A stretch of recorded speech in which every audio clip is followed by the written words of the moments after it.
Hi friends, ఈరోజు వార్తల్లో నిలిచిన కరెంట్ అఫైర్స్లో మొదటి అంశం, హైబ్రిడ్ రాకెట్ రుమి-1ను విజయవంతంగా ప్రయోగించారు.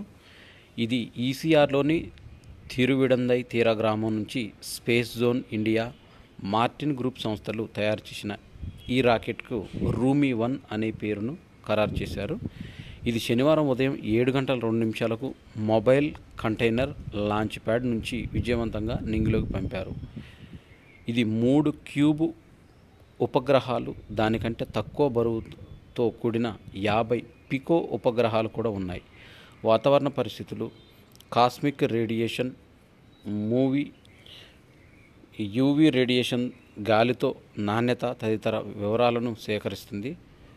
గగనంలోకి వెళ్ళిన కొద్ది నిమిషాలకే 1.8 కిలోమీటర్ల దూరంలో, కొన్ని కుడివైపున 200 నుంచి 250 మీటర్ల దూరంలో కొన్ని శకలాలను గుర్తించారు. దీంతో పౌర విమానయాన మంత్రి కె రామ్మోహన్ నాయుడు భారత్ ఏరోస్పేస్ పరిశ్రమలో రుమి-1 రాకెట్ ప్రయోగం ముఖ్యమైన ఘట్టమని పేర్కొన్నారు. మనము అడవులలో కొన్ని పంటలు వేసినప్పుడు అటవీ జంతువులు పంటలను నష్టపరచటం, ఒక్కోసారి అడవి జంతువులు ఊర్లపైన పడి ఇండ్లను ధ్వంసం చేయటం, మనుషుల ప్రాణాలు తీయటం అనేది తరచు వార్తల్లో చూస్తుంటాము. ఈ విధంగా అటవీ జంతువులు చేసే విధ్వంసాన్ని కృత్రిమ మేధతో, సాంకేతికతతో చెక్ పెట్టే విధంగా ఆర్టిఫిషియల్ ఇంటెలిజెన్స్ను, కృత్రిమ మేధను అటవీ శాఖ వినియోగంలోకి తీసుకొచ్చింది. గ్రామ పంచాయతీ పరిధిలో ప్రయోగాత్మకంగా చేపట్టిన ఈ ప్రయత్నం సత్ఫలితాలనిస్తుందని నిఘా కెమెరాలతో పాటు లౌడ్ స్పీకర్లను ఏర్పాటు చేశారు. అటవీ జంతువులు సంబంధించిన ఫోటోలు పెద్ద సంఖ్యలో కెమెరాలోని ఏఐ సర్వర్లో అప్లోడ్ చేశారు. ఆ ప్రాంతానికి 500 మీటర్లలోపు వన్యప్రాణుల సంచారం కనిపిస్తే నిఘా కెమెరా ముందుగా వాటి ఫోటో తీసి ఏఐ సర్వర్కు పంపుతుంది. ఆ తర్వాత వెంటనే అంబులెన్స్ సైరన్, గిరిజనుల అరుపులు, ప్రొక్లైన్ల నడుస్తున్న శబ్దం, ఇలా పలు రకాల శబ్దాలు లౌడ్ స్పీకర్లో వినిపిస్తాయి. ఈ శబ్దాలకు భయపడి వన్యప్రాణులు గ్రామంలోకి రాకుండా వెనక్కి పారిపోతున్నాయి. కెమ్మరంపాలయంలో ప్రతిరోజు ఏనుగులు రావడం వల్ల వ్యవసాయం చేయలేని పరిస్థితి ఉండేది. ఇప్పుడు ఆ సమస్య తీరిందని గ్రామస్తులు ఆనందం వ్యక్తం చేస్తున్నారు. తమిళనాడులోని మిగతా ప్రాంతాలలో పాటు కేరళ, కర్ణాటక, ఆంధ్రప్రదేశ్ రాష్ట్రాల్లో ఈ సాంకేతికతను ఉపయోగించేందుకు ప్రణాళికలు సిద్ధం చేస్తున్నారు. కేంద్ర హోంశాఖ మంత్రి అమిత్ షా ఇటీవల ఒక సమీక్షను చేశారు. నక్సల్స్తో ఇక తుది సమరం అంటూ 2026 కల్లా వారిని తుడిచిపెడతామని అంటున్నారు. ఇది ఎంతవరకు సాధ్యమయ్యేది భవిష్యత్తులో వేచి చూడాల్సి వస్తుంది. 2026 మార్చి నాటికి వామపక్ష తీవ్రవాదం నుంచి దేశానికి విముక్తి కల్పిస్తామని విశ్వాసం వ్యక్తం చేశారు. 17,000 మంది వీరి ఘాతుకాలకు బలయ్యారని, నక్సల్స్ సమస్యపై ఛత్తీస్గఢ్ రాజధాని రాయ్పూర్లో శనివారం ఛత్తీస్గఢ్, జార్ఖండ్, ఒరిస్సా, మధ్యప్రదేశ్, ఆంధ్రప్రదేశ్, తెలంగాణ, మహారాష్ట్రలకు చెందిన సీనియర్ అధికారులతో అమిత్ షా చర్చించారు. ఫిబ్రవరి వరకు ఇంటర్నేషనల్ స్పేస్ స్టేషన్లోనే సునీత విలియమ్స్ ఉంటుందని, అక్కడే కొనసాగుతారని, ఆమెతో పాటు మరో వ్యోమగామి బుచ్ విల్మోర్లు కూడా తిరుగు ప్రయాణంపై అమెరికా అంతరిక్ష సంస్థ నాసా ఒక నిర్ణయానికి వచ్చింది. స్పేస్ ఎక్స్కు చెందిన క్రూ డ్రాగన్ వ్యోమనౌకలో వారు పొడమికి తిరిగి వస్తారని, స్టార్లైనర్ వ్యోమనౌకలో సునీత విల్మోర్లు ఇంటర్నేషనల్ స్పేస్ స్టేషన్కి వెళ్ళిన సంగతి తెలిసిందే. అయితే ఆ వ్యోమనౌక సాంకేతిక సమస్యలు తలెత్తడంతో వీరు తిరుగు ప్రయాణంలో జాప్యం అనేది జరుగుతుంది. వరద బాధితులను రక్షించే క్రమంలో 2 సిబ్బంది మృతి చెందారు త్రిపురలో. వీరు రాష్ట్రంలోని బెలోనియాలో నిర్వహించిన రెస్క్యూ ఆపరేషన్లో త్రిపుర స్టేట్ రైఫిల్ జవాన్ ఆశిష్ బోస్ వరదల్లో కొట్టుకుపోయాడు. ఇందిరానగర్లో 3 బాధితులను రక్షించే సమయంలో నీట మునిగి జీప్ డ్రైవర్ చిరంజిత్ డెబ్ సైతం ప్రాణాలు కోల్పోయారు. దీంతో ఇప్పటి వరకు వరదల కారణంగా 26 మంది చనిపోగా 128,000 మంది నిరశ్రాయులయ్యారు. ఈ ఘటనపైన కాంగ్రెస్ అగ్రనేత రాహుల్ గాంధీతో పాటు త్రిపుర ముఖ్యమంత్రి మానిక్ సహా విచారం వ్యక్తం చేశారు. భారత ఆర్థిక వ్యవస్థ మెరుగుకు 40 కోట్ల మహిళా శ్రామిక శక్తి అవసరమని ఓ అధ్యయనంలో తేలింది. ప్రస్తుతం ఉన్న మహిళా కార్మిక భాగస్వామ్యం రేటును 37% నుంచి 70% వరకు అంటే రెట్టింపుగా చేయాల్సిన అవసరం ఉందని అభిప్రాయపడ్డారు. యుద్ధ ఖైదీలను మార్చుకుంటున్న రష్యా, ఉక్రెయిన్ కీవ్లో నిరాడంబరంగా స్వాతంత్ర దినం అనేది జరిపారు. దీంతో మెరియాపోల్లోని అజోవ్స్తన్లో స్టీల్ వర్క్స్లో రష్యా దళాలకు పట్టుబడిన వారిలో సుమారు 50 మందిని విడుదల చేశారు. తమపై దాడులకు దిగిన ఉక్రెయిన్ కస్క్ ప్రాంతంలో పలువురు సైనికులు బందీలుగా చేసిన విషయం తెలిసిందే. రష్యా ఖైదీల మార్పిడికి యుఏఈలో మరోసారి మధ్యవర్తిత్వం వహించగా ఉక్రెయిన్ అధ్యక్షుడు జెలెన్స్కీతో పాటు 913 రోజుల క్రితం రష్యా ప్రారంభించిన యుద్ధం తిరిగి ఆ దేశానికి చేరిందని, తమపైకి కాలు దువ్విన వారే ఇప్పుడు సొంత గడ్డపై దాని ఫలితాన్ని అనుభవిస్తున్నారని చెప్పారు. దక్షిణాఫ్రికా నుంచి ప్రవేశపెట్టిన చిరుతలు ఇప్పుడు మధ్యప్రదేశ్ కునో జాతీయ పార్కుల్లో ఎన్క్లోజర్లో ఉన్న ఆఫ్రికన్ చీతాలను త్వరలో అడవిలోకి వదులుతున్నట్టు అధికారులు తెలిపారు. మధ్య భారతంలో ఋతుపవనాలు నిష్క్రమించాక చీతాలు వాటి కోనలను దశలవారీగా ప్రకృతిలోకి వదలటానికి చీతా ప్రాజెక్టు స్టీరింగ్ కమిటీ నిర్ణయించింది. 2022 సెప్టెంబర్లో నమీబియా నుంచి 8, దక్షిణాఫ్రికా నుంచి 12 చీతాలను భారత్కు తీసుకొచ్చింది. అడవిలోకి వదిలారు. అనారోగ్య కారణాల చేత వాటిలో 5 మృతి చెందాయి. దాంతో మిగతా వాటి ఆరోగ్యాన్ని పరిశీలించడానికి గతేడాది ఆగస్టులో కునో పార్కులోకి తీసుకొచ్చి మళ్ళీ ఎన్క్లోజర్లోకి ఉంచారు. దాదాపుగా ఏడాది పర్యవేక్షణ తర్వాత వాటిని ఇప్పుడు తిరిగి అడవిలోకి విడుదల చేశారు. ఇక్కడ పుట్టిన కోనలతో సహా ఇప్పుడు మొత్తం 25 చీతాలు ఆరోగ్యంగా ఉన్నాయని అధికారులు వివరించారు. అమెరికా భద్రతా సలహాదారుతో రాజ్నాథ్ సింగ్ భేటీ అయ్యారు. దీంతో రక్షణ మంత్రి ఇరు దేశాల ప్రయోజనాలపైన కీలక వ్యూహాత్మకమైన అంశాలు వీటి మధ్య చర్చ జరిగాయి. భారత్, అమెరికాల నడుమ సమగ్ర భౌగోళిక వ్యూహాత్మక భాగస్వామ్యం బలోపేతానికి 2 ముఖ్య ఒప్పందాలపైన సంతకాలు జరిగాయి. థాయిలాండ్లోని పట్టాయాలో శనివారం ట్రాన్స్జెండర్లకు మిస్ ఇంటర్నేషనల్ క్వీన్ 2024 పేరిట అందాల పోటీ నిర్వహించారు. పెరూకు చెందిన కేటలీనా మర్సానో విజేతగా నిలిచారు. భారత్ నుంచి యువత పయనమవుతున్నారు దుబాయ్ వైపు. సగటు వేతనమే 23 లక్షలుగా ఉండటం, ఉన్నత విద్యకు గమ్యస్థానం చేసుకుంటున్నారు. కలిసొస్తున్న అంశాలు ఎన్నో ఉన్నాయి. భారత్ నుంచి దుబాయ్కి 3 గంటల విమాన ప్రయాణం, టికెట్ ధరలు కూడా తక్కువే, పెద్దగా ఇబ్బందులు లేకుండా వీసా లభించడం, చదువుకుంటూనే సంపాదించుకునే అవకాశాలు ఉండటం, అన్నింటికి మించి ఇక్కడ Heriot Watt University of Birmingham, University of Europe వంటి పలు విదేశీ వర్సిటీలు కొలువై ఉన్నాయి. అంతేకాదు ఇక్కడ విద్యపైన వెచ్చించాల్సిన వ్యయం ఇతర దేశాలతో పోలిస్తే తక్కువ. యూజీ లేదా పోస్ట్ గ్రాడ్యుయేషన్, పీజీ వరకు వెళ్ళే ఖర్చు 17 లక్షలు మాత్రమే. అమెరికా, ఐరోపాలతో పోలిస్తే చాలా తక్కువ. వారంలో 4 నుంచి 5 రోజుల పాటు దాదాపుగా మిగతా రోజుల్లో షాపింగ్, యాట్ డిన్నర్, హైరైజ్ ఈటరీలు, అందమైన బీచ్లు, ఆధునిక భవనాలతో పాటు వైవిధ్యభరితమైన సాంప్రదాయమైన అటు వృత్తి నిపుణులు కూడా ఉన్నారు. చదువుకుంటూ డిగ్రీ పూర్తయ్యాక ఉపాధి దొరికేందుకు మరియు పనిచేయడానికి దుబాయ్ విధానాలు వీలు కల్పిస్తున్నాయి. అన్నింటా మించి మంచి సగటు వార్షిక వేతనాలు కూడా ఇక్కడ లభిస్తున్నాయి. 6G పేటెంట్లతో 10% వాటా వచ్చే 3 ఏళ్లలో భారతీయ టెల్కోల లక్ష్యం అంటూ తెలిపారు. అంతర్జాతీయ ప్రమాణాలకు 6వ వంతు సహకారం అందించేందుకు అవకాశం ఉంది. దీంతో వచ్చే 3 ఏళ్లలో 6G పేటెంట్లలో 10% వాటాను సాధించగలిగే అవకాశం ఉంది.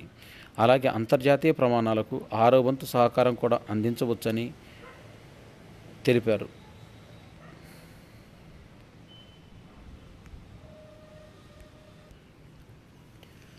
గ్లోబల్ పీస్ ఇండెక్స్ 2023 సంవత్సరానికి విడుదల చేసిన ఒక నివేదిక అనేది వెలుగులోకి వచ్చింది. ఇది తైవాన్ను తమలో కలిపేందుకు చైనా కాచుకుని కూర్చుందని, ఆ క్రమంలో తరచుగా బల ప్రదర్శనలకు దిగుతుందని, ప్రపంచ ఆర్థిక వ్యవస్థకు ఒక ఏడాదిలోనే 2.7 లక్షల కోట్ల డాలర్ల మేర నష్టం వాటిల్లవచ్చని, కంప్యూటర్లు, ఎలక్ట్రానిక్స్ వాణిజ్యం కుదేలవుతుందని, సెమీ కండక్టర్ల తయారీలో అతిపెద్ద వాటా కలిగిన తైవాన్ను చైనా దిగ్బంధిస్తే ప్రపంచ దేశాలపైన ప్రతికూల ప్రభావం పడుతుందని, మరో ముప్పు ముంగిట ప్రపంచం ఉందని అన్ని సెమీ కండక్టర్లు సూచించాయి. తైవాన్ వాటా చూసినట్టయితే అన్ని సెమీ కండక్టర్లలో 80, మిగిలిన దేశాల వాటా 80% అయితే తైవాన్ వాటా 20%. లాజిక్స్ సెమీ కండక్టర్లలో అన్ని దేశాలు 63% ఉంటే ఒక తైవాన్ మాత్రం 37% ఉంది. ఇక అడ్వాన్స్ లాజిస్టిక్ సెమీ కండక్టర్లు అన్ని దేశాలు దాదాపు 8% ఉంటే తైవాన్ ఒక్కటే 92% ఉండటం గమనార్హం. విదేశాలకు వెళ్ళే విద్యార్థుల్లో 37% 4 రాష్ట్రాల వారే ఉన్నారు. తెలుగు విద్యార్థులు 12.5%. ఎక్కువ మంది ప్రాధాన్యం అమెరికా, కెనడా, ఆస్ట్రేలియా, బ్రిటన్లకే మొగ్గు చూపుతున్నారు. ఇండియన్ స్టూడెంట్ మొబిలిటీ నివేదిక అనేది వెల్లడించింది.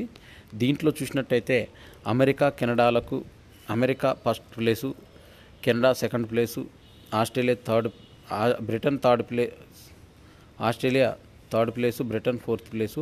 ఇక విదేశాల్లో చదువుతున్న భారతీయ విద్యార్థులు 2023లో చూసినట్టయితే పంజాబ్, మహారాష్ట్ర, ఆంధ్రప్రదేశ్, తెలంగాణ 12.5%, గుజరాత్, తమిళనాడు, ఢిల్లీ 8%, కర్ణాటక 6%, ఇతర రాష్ట్రాలు 33% వ్యక్తులు విదేశాలలో చదువుకుంటున్నారు.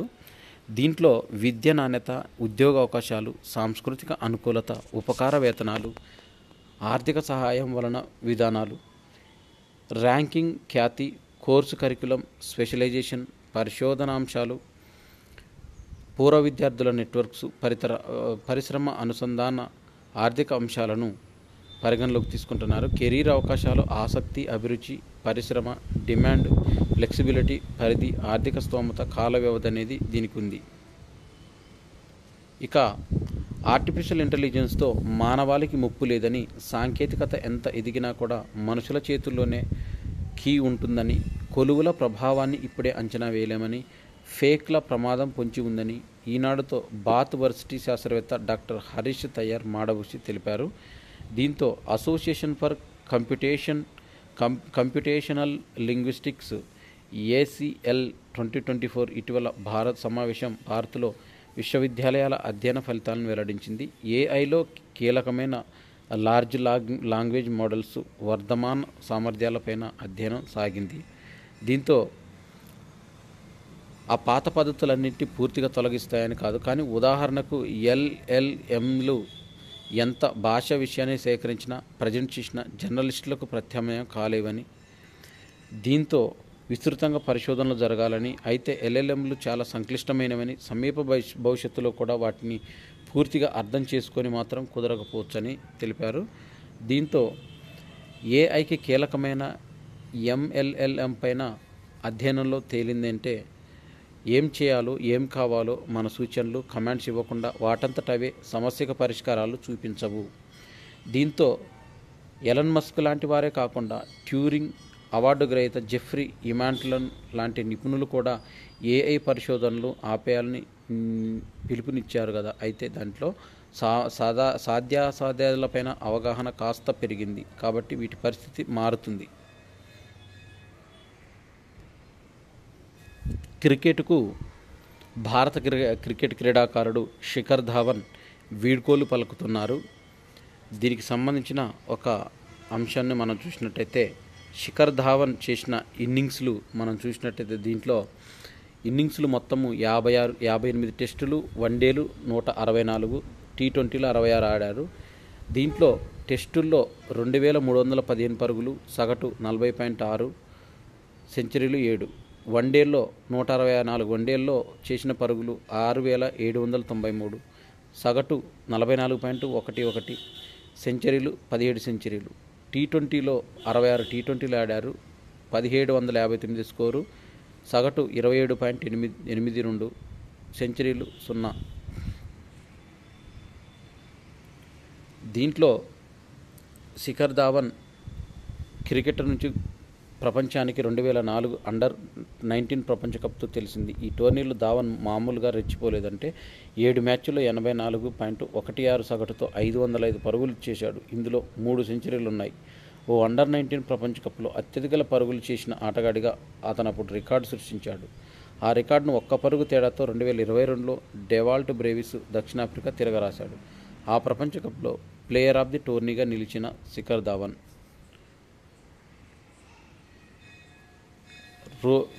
ధావన్, రోహిత్ వీరిద్దరు హిట్ జోడీగా నిలిచారు. దీంతో భారత్కి చెందిన సచిన్, గంగూలీ రోహిత్ ధావన్తో కలిసి 5,148, 112 ఇన్నింగ్స్లో పరుగులు చేశాడు. ఓపెనింగ్ జంట చేసిన 4 అత్యుత్తమ ప్రదర్శన కావడం గమనార్హం. భారత్లో వెలుపల ధావన్ వన్డే సెంచరీలు సాధించినవి 12. విదేశాల్లో అత్యధిక వన్డే సెంచరీలు చేసిన భారత ఆటగాళ్లలో సచిన్, కోహ్లీ, గంగూలీ, రోహిత్ మాత్రమే ధావన్ కంటే ముందున్నారు. ముఖ్యంగా ఆస్ట్రేలియా, ఇంగ్లాండ్, న్యూజిలాండ్, దక్షిణాఫ్రికా వన్డేల్లో ధావన్కు మంచి రికార్డు ఉంది. ఈ 4 దేశాల్లో కలిపి 68 ఇన్నింగ్స్లో అతను 46.68 సగటు నమోదు చేశాడు. 8 సెంచరీలు సాధించాడు. అరంగేట్రం టెస్టు ఇన్నింగ్స్లో ధావన్ స్కోరు 187. 2013లో మొహాలీలో ఆసీస్పై చేశాడు. తొలి టెస్టులో ఇన్నింగ్స్లో అత్యధిక పరుగులు చేసిన భారత ఆటగాడిగా నిలిచాడు. ప్రపంచ క్రికెట్లో 8వ స్థానం దక్కించుకున్నాడు. ఆ ఇన్నింగ్స్లో 85 బంతుల్లో శతకం అందుకున్న అతను అరంగేట్రం టెస్టుల్లో అత్యధిక ఘనత సాధించిన ఆటగాడిగా నిలిచాడు. ఐపీఎల్లో ధావన్ పరుగులు 6,769. అత్యధిక పరుగులు చేసిన ఆటగాల్లో కోహ్లీ 8,004, తర్వాత స్థానంలో అతనిదే. వన్డేల్లో ధావన్ సగటు 164 ఇన్నింగ్స్లో అతడు 6,000 వన్డేల్లో ధావన్ సగటు 44.11, 164 ఇన్నింగ్స్లో అతను 6,793 పరుగులు చేశాడు. ఇక వన్డేల్లో 3,000 కంటే ఎక్కువ పరుగులు చేసిన భారత క్రీడాకారుల్లో బ్యాటర్లలో సగటు పరంగా చూస్తే కేవలం కోహ్లీ 58.18, ధోని 50.23, రోహిత్ 49.16, సచిన్ 44.83 మాత్రమే ధావన్ కంటే ముందున్నారు. ధావన్ గురించి సచిన్ టెండూల్కర్, శిఖర్, మైదానంలో ఇక నీ దూకుడు కనపడకపోవడం లోటే. నువ్వు నీ స్టైల్, ఆట పట్ల నీకున్న ప్రేమ అందరినీ కట్టిపడేస్తాయని, నువ్వెప్పుడు అభిమానులు, సహచరుల గుండెలో నిలిచిపోతావని, భవిష్యత్తులో నువ్వేం చేసినా గొప్ప విజయం సాధించాలని కోరుకుంటానంటూ సచిన్ అన్నారు. ఇక లక్ష్మణ్ శిఖర్కు శుభాకాంక్షలు తెలిపారు. అతడు చాలా స్నేహపూర్వకంగా ఉంటాడని, అన్ని పరిస్థితుల్లో సానుకూలంగా చూస్తాడని, ముందు అతడి ప్రయాణం గొప్పగా సాగాలని ఆశిస్తున్నానని అన్నారు. సెహ్వాగ్ అభినందనలు శిష్కి అంటూ, మొహాలీలో నన్ను భర్తీ చేసినప్పుడు నుంచి నువ్వు వెనుదిరిగి చూసుకోలేదు. ఎన్నో అత్యుత్తమ ప్రదర్శనలు చేశావు. నువ్వు సంతోషకర జీవితాన్ని కొనసాగించాలని కోరుకుంటున్నా అంటూ సెహ్వాగ్ కూడా అభినందనలు తెలిపారు. కేఎల్ రాహుల్, కరణ్ జోహార్ నిర్వహించిన కాఫీ విత్ కరణ్ ఇంటర్వ్యూ తనను పూర్తిగా మార్చివేసిందని, ఎంతో భయపెట్టిందని టీమిండియా ఆటగాడు కేఎల్ రాహుల్ చెప్పాడు. కరెంట్ అఫైర్స్కు సంబంధించి మాదిరి ప్రశ్నలు అనేవి ఇక్కడ చూద్దాము కొన్ని. దీంట్లో ఐక్యరాజ్య సమితి సాధారణ సభ, UNGA General Assembly, United Nations General Assembly 79వ సమావేశాలకు అధ్యక్షుడిగా పిలమోన్ యంగ్ కెమెరూన్ మాజీ ప్రధాని ఎన్నికయ్యారు. యునైటెడ్ నేషన్స్ జనరల్ అసెంబ్లీ 78వ సమావేశాలకు ట్రినిడాడ్ అండ్ టొబాగోకు చెందిన డేనిస్ ఫ్రాన్సిస్ అధ్యక్షత వహించారు. ప్రైవేటు ఆస్తిని స్వాధీనం చేసుకోవడానికి సుప్రీంకోర్టు 2024లో మేలో దాదాపుగా 300A రాజ్యాంగ సవరణ అనేది చేసింది. దీంతో అనుగుణంగా 7 మార్గదర్శక సూత్రాలను జారీ చేసింది. ప్రజోపయోగం కోసం ఇండియాలో ప్రైవేటు భూములను ప్రభుత్వం స్వాధీనం చేసుకుంటూ ఉండడం, ఇది ఏకపక్షంగా ఉంటే భూ యజమానులకు తీవ్ర నష్టం తప్పదు. దీన్ని నివారించేందుకు సుప్రీంకోర్టు ఈ సూత్రాలను జారీ చేసింది. వీటిలో ఏ ఒక్కటి పాటించకపోవడం కోర్టు సవాలు చేయాలని స్పష్టం చేసింది. భారతదేశంలో ప్రయోజనాల వ్యాజ్యం కోసం ప్రైవేటు పెట్టుబడులను ప్రభుత్వం స్వాధీనం చేసుకోవడానికి 1894 నాటి భూసేకరణ చట్టం వీలుంది. దీనికి సంబంధించి దేశీయంగా భూసేకరణలో పారదర్శకత అనేది చెల్లింపులు, పునరావాసాల కోసం 2013లో చట్టం చేశారు. ఇది 1894 నాటి చట్టం స్థానంలో 2014లో అమల్లో వచ్చింది. ఈ చట్టమే 300A. భారత్లో తొలి ప్రైవేటు బయోస్పియర్గా ఇటీవల వార్తల్లోకి వచ్చిన రాజాజీ రాఘటి బయోస్పియర్ ఏ రాష్ట్రంలో ఉందంటే ఉత్తరాఖండ్లో ఉంది. ఉత్తరాఖండ్లోని రాజాజీ నేషనల్ పార్కులో టైగర్ రిజర్వ్లో ఇద్దరు పర్యావరణవేత్తలు జైదర్ గుప్తా, విజయ్ దాస్మన్లతో కృషి ఈ బయోస్పియర్ ఏర్పడింది. ఫార్ములా 1 డచ్ గ్రాండ్ ప్రీ అనేది జరిగింది. దీంట్లో ఫార్ములా 1 ప్రపంచ ఛాంపియన్స్ మార్క్స్ వెస్టాపెన్కు సొంతగడ్డపైన ఎదురు దెబ్బ తగిలింది. గత 3 ఏళ్లుగా డచ్ గ్రాండ్ ప్రీలో సంపూర్ణ ఆధిపత్యం కనబరిచిన విజేతగా నిలిచిన వెర్స్టాపెన్ రెడ్ బుల్ డ్రైవర్ ఈ ఏడాది క్వాలిఫైయింగ్లో రౌండ్లోనే చుక్కెదురైంది. శనివారం నిర్వహించిన అర్హత పోటీలో వెర్స్టాపెన్ను వెనుక నెడుతూ లాండో నోరిస్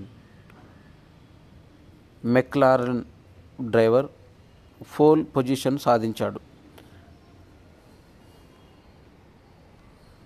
స్పెయిన్లో కొత్త రాతి యుగ ఆనవాళ్ళనేవి బయటపడ్డాయి. ఒక్కొక్కటి 2 విమానాల బరువున్న భారీ రాళ్లతో నిర్మాణం చేపట్టారు. 5600 ఏళ్ల నాటి గుహ ఈ నిర్మాణ సమాధులు దిబ్బగా బయటపడ్డాయి. ఇవి ఆగస్టు 25, 2024కు సంబంధించిన కరెంట్ అఫైర్స్. ఈ వీడియోలోని ఇంపార్టెంట్ క్లిప్స్ అనేవి నేను వాట్సాప్ దీంట్లో కమ్యూనిటీలో పోస్ట్ చేస్తాను వీడియో లింక్తోనే. అక్కడ క్లిప్పింగ్స్ అనేవి చూసుకుంటూ వీటిని అధ్యయనం చేయవచ్చు. ఈ వీడియో నచ్చినట్లయితే లైక్ చేయండి, షేర్ చేయండి, కామెంట్ చేయండి. నా ఛానల్ సబ్స్క్రైబ్ చేసుకోవడం ద్వారా నేను చేసే వీడియోస్ అన్నీ మీకు నోటిఫికేషన్ రూపంలో వెలువడతాయి. Thanks for watching.